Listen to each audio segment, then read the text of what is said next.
I, 29F, had been with my boyfriend Jack, 30M, for 2 years now, and 2 months ago, we took the big step of moving in together. Our relationship started at a mutual friend's barbecue where we bonded over our shared love of 90s sitcoms and terrible dad jokes. From the beginning, Jack was different from anyone I'd dated before, kind, attentive, and genuinely interested in building a future together. The past 2 years have been amazing, and moving in together seemed like the natural next step. Everything was going great until I discovered something that's been weighing heavily on my mind. Jack has a younger sister, Emily, 26, and a 3-year-old niece, and they're an incredibly tight-knit trio. I knew Jack cared deeply about them. He'd often spend weekends at their place or have them over for dinner. What I didn't realize until we moved in together was just how much he financially supports them. To my complete surprise, Jack pays their rent in full every single month. Emily and her daughter live in a modest 1-bedroom apartment about 20 minutes from us. While the rent isn't outrageous by city standards, it's still a significant monthly expense that Jack shoulders entirely. Emily doesn't have a traditional job. Her explanation to Jack was that working a regular job wouldn't cover daycare costs for her daughter, let alone their other living expenses. She does small jobs here and there, walking dogs for neighbors, selling baked goods at local markets, and occasionally helping friends with their kids, but it's barely enough to cover groceries. The situation with Emily started about 3 years ago. She was married to this guy named Tom who, by all accounts, seemed perfect on paper. He had a stable job in finance, treated Emily well, and everyone thought they were the ideal couple. They had a beautiful wedding that Jack helped pay for, and everything seemed perfect. But things took a dark turn after their daughter was born. Tom started staying out late, making excuses about work meetings and client dinners. Money started disappearing from their joint account, and Emily would find receipts from casinos in his coat pockets. Eventually, she discovered he had a severe gambling addiction. He'd not only blown through their savings but had also taken out multiple loans and maxed out several credit cards. When Emily confronted him about it, he disappeared. Just packed a bag one day while she was at her prenatal checkup and vanished, leaving her 7 months pregnant and drowning in debt. That's when Jack stepped in.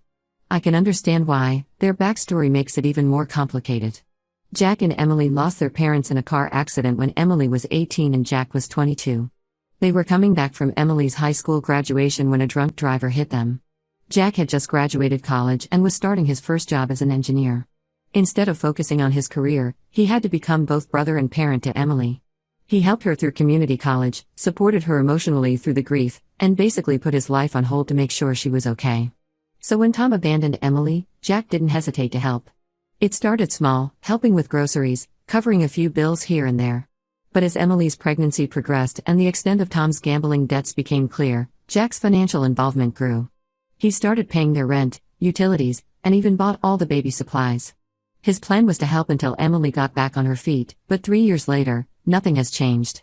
I discovered all this because Jack and I recently had a serious conversation about our financial future.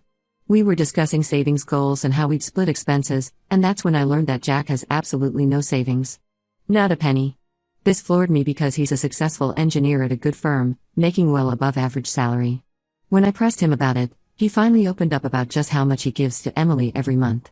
Between their rent, utilities, and other essentials, plus helping with the gambling debts Tom left behind, Jack's entire paycheck is gone by mid-month.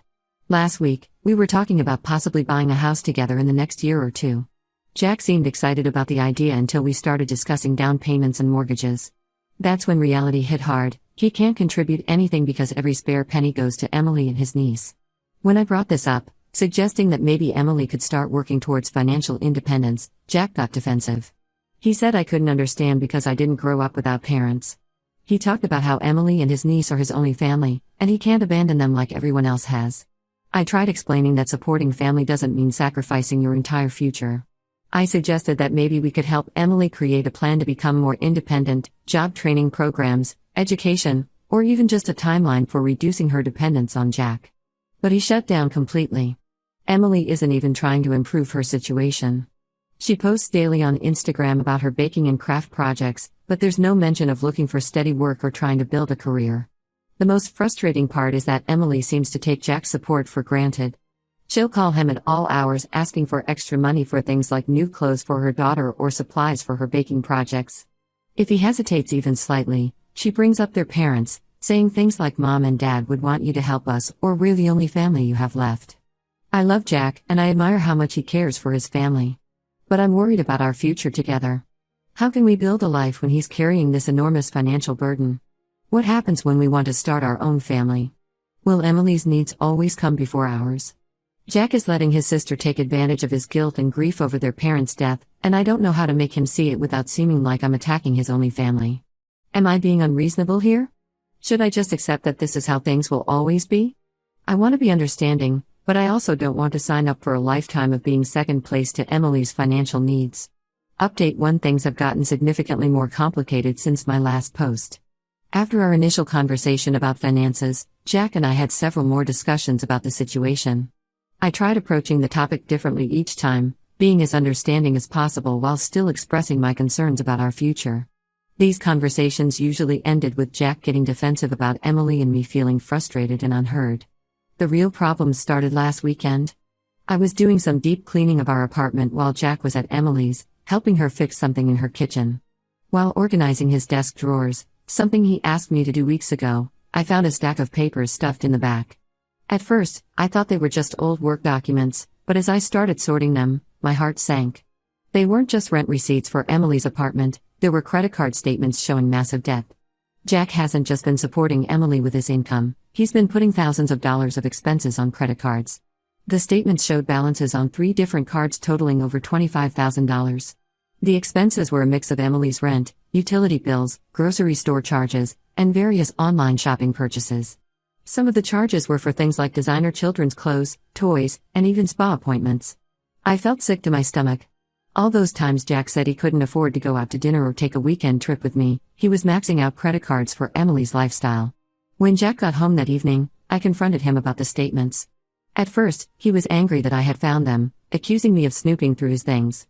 But after I reminded him that he had asked me to organize his desk, he broke down completely. Through tears, he finally told me the full story. Emily's ex-husband Tom hadn't just left them with normal debt, he had taken out multiple personal loans in Emily's name before disappearing. The loans totaled almost $40,000, and with high interest rates, Emily had no way to pay them off. Jack has been helping Emily pay these loans off secretly, putting minimum payments on his credit cards to keep up with everything. He didn't tell me because he was embarrassed and afraid I'd think less of him. But what really got me was learning that Emily knew about these hidden credit card debts all along. She's been actively using this situation to manipulate Jack whenever he tries to talk about reducing his financial support. I started paying more attention to Emily's behavior after this revelation. She has a pattern of guilting Jack that I hadn't fully noticed before.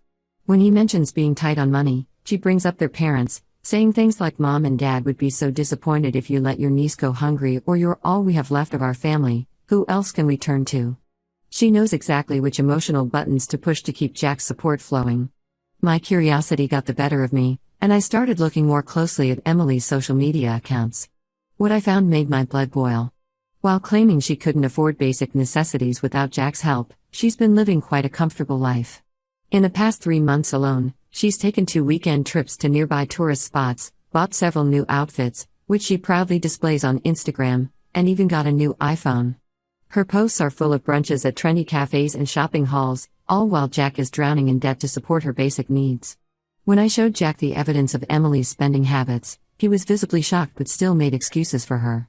He said the trips were probably gifts from friends, that she deserves to have some nice things in life after everything she's been through. I couldn't believe he was still defending her after seeing the proof of her deception. The breaking point came yesterday. I was in our home office working, I work remotely, and Jack was in the kitchen doing dishes while talking to Emily on speakerphone. He probably thought I couldn't hear their conversation over my work calls, but I heard everything. Emily was complaining about me, saying I was trying to come between them and their family bond. She told Jack he needed to handle me before I ruined their family dynamic, suggesting that my presence in his life was threatening their relationship. The most disturbing part was when she started talking about my family background. She said things like she comes from a perfect little family with both parents, she can't possibly understand what we've been through, and maybe you should reconsider living with someone who's clearly not family material. She even had the audacity to suggest that Jack should start looking for someone more understanding of family obligations. Jack didn't defend me. He just listened and made noncommittal noises while she tore me apart. I waited until he finished his call and tried to talk to him about what I'd heard, but he brushed it off, saying Emily was just stressed and didn't mean anything by it. When I pressed him about the financial deception and Emily's manipulation, he shut down completely and left to get some air. He didn't come back for hours. I'm at my wit's end. Jack is a wonderful person who's being taken advantage of by his sister, but he either can't or won't see it. The debt is bad enough, but the emotional manipulation and the way Emily is trying to drive a wedge between us is worse. I love Jack, but I'm starting to wonder if this situation will ever change. How can we build a future together when he's being emotionally blackmailed by his sister and drowning in debt to support her lifestyle? I'm considering taking a step back from this relationship, but the thought of leaving Jack when he's being so clearly taken advantage of breaks my heart. Update 2. I didn't expect to be writing this update so soon, but things have taken a dramatic and shocking turn. Remember how I mentioned Emily's ex-husband Tom and his gambling addiction? Well, he's back in the picture, and the story we all believed was a carefully crafted lie. Last week, I received an anonymous email. At first, I almost deleted it thinking it was spam, but the subject line caught my attention: the truth about Emily and Tom. The email contained dozens of documents, photos, and screenshots that turned everything we knew upside down. Emily and Tom had never really separated. The gambling addiction was partially true, but they had used it as a cover to scam Jack out of thousands of dollars. The evidence was overwhelming. Bank statements showed regular transfers from Emily's account to Tom's over the past 3 years. There were recent photos of them together at various locations, including a beach resort just last month. Text messages between them discussed their long-term plan. They were using Jack's money to save for a house in another state while pretending to be separated. The most damning evidence was a series of email exchanges between Emily and Tom where they openly discussed their scheme. They had planned everything meticulously. Tom would pretend to abandon Emily while she was pregnant, playing on Jack's protective instincts. Emily would act devastated and helpless, knowing Jack would step in to help. They even discussed how to maintain the lie long term, with Emily coaching Tom on what to say if he ever ran into any of their old friends. I sat on this information for several days, struggling with how to handle it. I knew Jack would be devastated, but he deserved to know the truth. I spent hours organizing the evidence, trying to present it in a way that would be undeniable. Finally, I showed everything to Jack one evening after dinner. His initial reaction was exactly what I expected. He accused me of fabricating everything out of jealousy or spite. He called me manipulative and said I was trying to destroy his relationship with his sister. But as he went through the documents, his anger turned to disbelief, and then to a kind of quiet devastation that was heartbreaking to watch. The photos hit him particularly hard. There were pictures of Emily, Tom, and their daughter at various locations over the past 3 years, places Emily had told Jack she was visiting with friends. There they were, playing happy family while Jack worked himself to the bone and racked up debt to support them. Jack confronted Emily the next day. He went to her apartment unannounced, and to everyone's surprise, Tom was there. Emily didn't even try to deny anything. She broke down and admitted everything, though her confession felt more like justification than remorse. She talked about how hard it was growing up without parents, how she and Tom just wanted to build a better life for their daughter, and how they knew Jack would help if he thought she was alone and struggling. The hardest part for Jack wasn't even the financial betrayal, it was learning how his niece had been used as a pawn in their scheme. Emily would often use her daughter as leverage, knowing Jack would do anything for her. She would send photos of his niece looking sad or telling stories about how they couldn't afford new clothes or toys, all while living quite comfortably off Jack's money and their own savings. The extent of their deception became clearer as more details emerged. The gambling debts were real, but they were nowhere near as massive as Emily had claimed. Tom had lost about $15,000, not the $40,000 they told Jack. They had already paid off most of it themselves but kept the story going to maintain Jack's financial support. All those credit cards Jack maxed out trying to help them? That money went straight into their savings account for their future house. What really broke Jack was discovering that some of his friends had known the truth. A couple of them had seen Emily and Tom together but didn't say anything, thinking it wasn't their place to get involved. They assumed Jack knew and was just helping his sister despite everything. Their silence had allowed the deception to continue for years. I found Jack crying in our bedroom last night, looking at old family photos. He kept asking how he could have been so blind, how he didn't see all the signs that were right in front of him. The sister he'd sacrificed everything for, the one person he thought he could always trust, had been lying to him for years, using their parents' memory and his love for his niece to manipulate him. Update 3: The aftermath of Emily's deception hit Jack harder than anyone expected.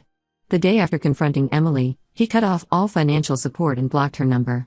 It turned out that she and Tom had saved nearly $50,000 from Jack's support over the years, so they weren't in any real financial trouble. This only made the betrayal worse, knowing that they had been stockpiling his money while watching him struggle with credit card debt. Jack fell into a deep depression for several weeks. He would spend hours just sitting and staring at nothing, or going through old family photos from before their parents died. The weight of the betrayal crushed him. Emily wasn't just his sister, she was his last connection to their parents, the person he'd restructured his entire life around after their death. Finding out that she had exploited that bond for years broke something in him. The financial cleanup has been messy. Jack is working with a debt consolidation company to handle the credit card bills.